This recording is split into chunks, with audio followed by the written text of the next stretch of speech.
We are seeing all the time people risking their lives to go and do things that usually normal people, ordinary people will not do. This is from MBL. You can see that the website shows that somebody went near the erupting volcano of the Reykjanes Peninsula, the K1 crater, cooking sausage beside the gases that are, emanating from this area.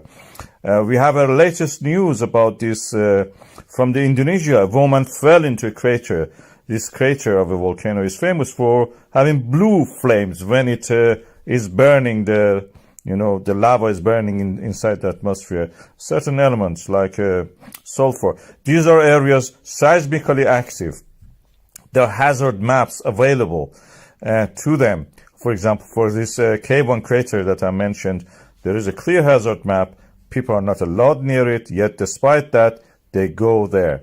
Why it is such a thing happening? I think the first thing is that they don't trust the risk assessment offered to them by the authorities.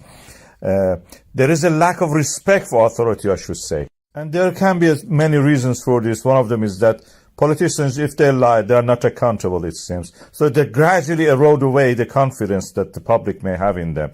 So the political system should actually find a way to restore the respect for the authorities. Those who are in public service should actually watch what they are saying. At the same time, people should value their life. If you get injured or anything, you should remember that you will live with that. You will not die probably immediately. And also you will be a problem for others around you.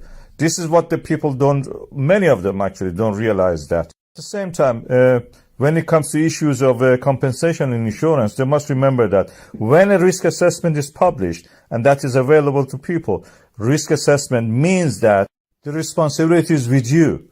If that risk assessment was accessible to you, you are responsible for your own decisions. And if you do that, and if you get harmed, unfortunately, people get harmed, you are responsible for that. And you have to live with that for the rest of your life if you survive.